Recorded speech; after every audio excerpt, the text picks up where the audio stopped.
Hello everyone, welcome back to your own channel. आज हम करने जा रहे हैं आपकी वर्कशीट नंबर 64 विषय विज्ञान कक्षा 9 हमारी डेट साइट 7 जनवरी के लिए।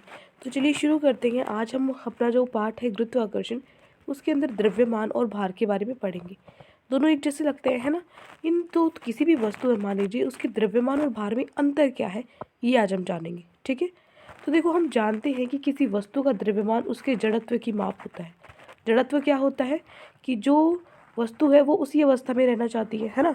अगर वो मान लीजिए मोशन में है, गति में है, तो वो गति में ही रहना चाहती है, और अगर वो विराम अवस्था में है तो विराम अवस्था में ही रहना चाहती है। ठीक है। तो उसको हम क्या बोलते हैं, जड़त्व बोलते हैं। तो किसी भी वस्तु में कितना जड़त्व है, जो जड़त्व का माप है, वो उसका द्रव्यमान होता है। तो किसी वस्तु का द्रव्यमान जितना अधिक होगा, जितना ज़्यादा होगा, जड़त्व उतना ही अधिक होगा। ठीक है। तो किसी भी मतलब जितनी ज़्यादा भारी चीज़ होगी, उठने उसको मूव करने में, उसको गति करने में उतना ही जोर लगता है ना। तो क्योंकि उसका जड़त्व ज़्यादा होता है। तो किसी भी वस्तु का द्रव्यमान उसमें मौजूद कुल पदार्थ की मात्रा होता है। कोई भी वस्तु है उसमें ये तो क्या होगी, द्रव्यमान की बात हो रही है। ठीक है ना। तो कोई भी वस्तु है उसमें जो उसका द्रव्यमान है, तो उसमें जो जितना भी पदार्थ की मात्रा है ना, वो उसका द्रव्यमान होता है। लेकिन जो वस्तु का भार है वो एक बल होता है। क्या होता है, वस्तु का भार एक बल होता है, फोर्स होता है, जिससे यह पृथ्वी की ओर आकर्षित होती है। ठीक है। मतलब कोई भी चीज़ है, ऊपर आपने फेंकी, नीचे आ जाती है। उसके अंदर क्या है, भार है। उस भार की वजह से क्या है, मतलब जो भार है वो उसको नीचे की तरफ क्या करेगा, अर्थ की तरफ, पृथ्वी की तरफ आकर्षित करेगा। ठीक है। तो वस्तु का द्रव्यमान स्थान में परिवर्तन से नहीं बदलता। जो द्रव्यमान है वो हर जगह एक जैसा ही रहता है, तो ये कहीं नहीं बदलेगा। लेकिन वस्तु का जो भार है, अब वो पृथ्वी आकर्षित करती है उसको, तो वो डिपेंड करेगा कि कितनी ज़्यादा जो वस्तु है उसका जो भार है वो कितना है, और उसके हिसाब से जो एक्सेलरेशन ड्यू टू त्वरण जो होता है ना, त्वरण किसकी वजह से होता है, गुरुत्वीय त्वरण होता है, उसका प्रभाव पड़ता है। इसीलिए अलग अलग होता है भार। ठीक है। लेकिन द्रव्यमान सेम रहेगा, उसमें कोई बदलाव नहीं आएगा। क्लियर। अब देखो, अब बात हो रही है वस्तु का चंद्रमा पर भार। अब कोई भी वस्तु है उस पर चंद्रमा का भार अगर हमें निकालना है, मान लीजिए हमने एक वस्तु ले ली जिसका द्रव्यमान m है, तो उसका चंद्रमा पर भार कितना होगा, WM। ठीक है ना। W होता है वेट, और छोटा m क्या है, मास। मास मतलब द्रव्यमान। ठीक है ना। तो उसका चंद्रमा पर जो भार है उसको हमने WM मान लिया। ठीक है। m से मतलब मून। तो देखो, उसके बाद मान लीजिए जो चंद्रमा का द्रव्यमान है उसको हमने मान लिया m। ठीक है। और उसकी त्रिज्या हमने r ली है, चंद्रमा की r, m मतलब r से त्रिज्या और m से मूल। चंद्रमा की त्रिज्या होगी rm। तो गुरुत्वाकर्षण के सार्वत्रिक नियम से क्या होता है, जो बल है वो किसके बराबर होता है, गुरुत्वीय स्थिरांक है यहाँ पे, दोनों जो द्रव्यमान है उनका गुणनफल बटे में उनके बीच की दूरी। तो दूरी हमने पृथ्वी पर है, त्रिज्या ली है पृथ्वी की, मून की त्रिज्या, मून है तो मून की त्रिज्या लेंगे हम दूरी पे, और यहाँ पे मून का द्रव्यमान और वस्तु का द्रव्यमान। ठीक है। गुरुत्व स्थिरांक, और यहाँ पे क्या है, WM, और वस्तु का चंद्रमा पर भार जो कि बल है। बल के बराबर ही तो होता है ना। तो बल हमने क्या लिया है, भार। अभी अभी मैंने बताया था आपको कि जो भार है वो भी क्या है, एक बल है जो पृथ्वी की ओर आकर्षित करता है। ठीक है। तो इसको मैंने मान लिया पहला समीकरण।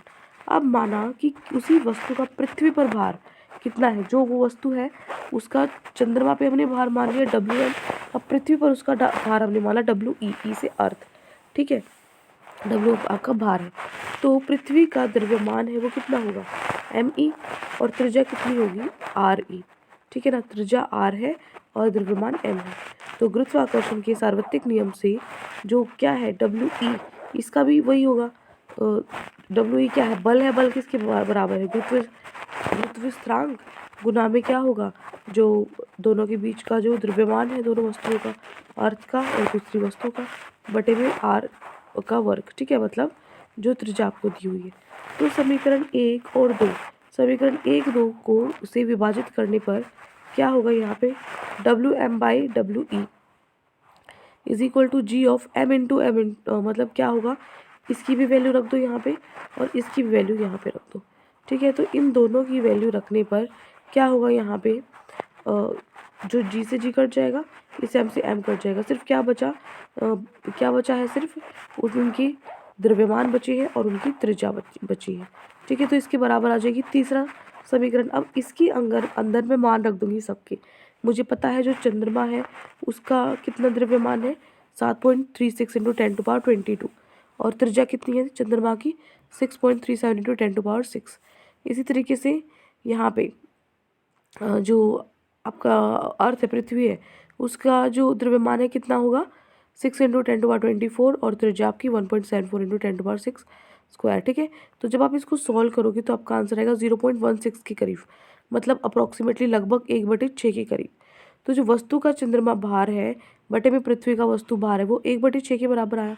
तो वस्तु का भार वो नीचे डिवाइड में है, ऊपर इसके साथ ले जाओ, तो मतलब जो चंद्रमा का भार है वो किसके बराबर बचता है, 1/6 किसका, पृथ्वी के भार का वस्तु। मतलब जो भी जितना भार चंद्रमा पर है ना, चंद्रमा का जो भार है वो क्या होगा, 1/6 होगा वस्तु के, मतलब उसका 6 में से 1 भाग हो गया, कम हो गया वस्तु का भार। कहने का मतलब है यदि आपका भार पृथ्वी पर, अगर आपका भार पृथ्वी पर 48 न्यूटन है तो चंद्रमा पर बहुत हल्के होंगे, अतः आपका भार घटकर 8 न्यूटन होगा। ठीक है ना, मतलब आप यहीं पर भारी हैं, चंद्रमा पर भारी नहीं है।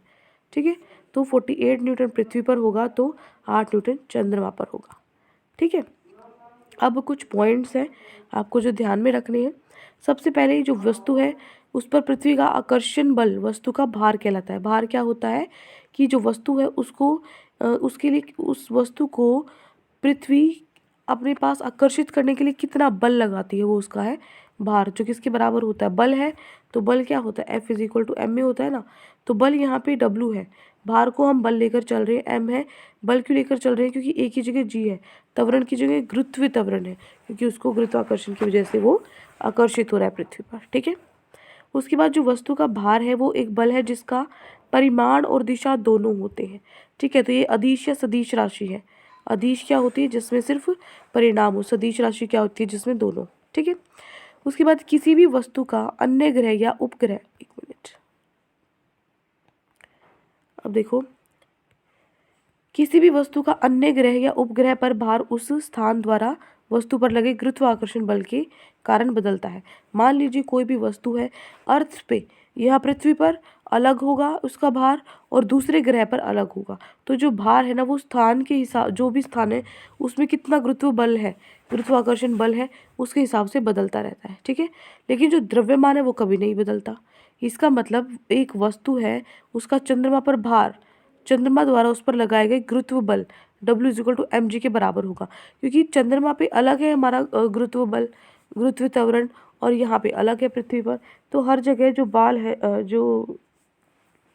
जो हमारा भार है वो पृथ्वी पर चंद्रमा पे अलग अलग होगा, द्रव्यमान समान रहेगा। ठीक है, इसीलिए चंद्रमा का पृथ्वी से, चंद्रमा का जो द्रव्यमान है वो पृथ्वी से कम होता है, इसीलिए जो चंद्रमा है वो वस्तु पर कम गुरुत्वाकर्षण बल लगाएगा और वस्तु का भार भी कम होगा।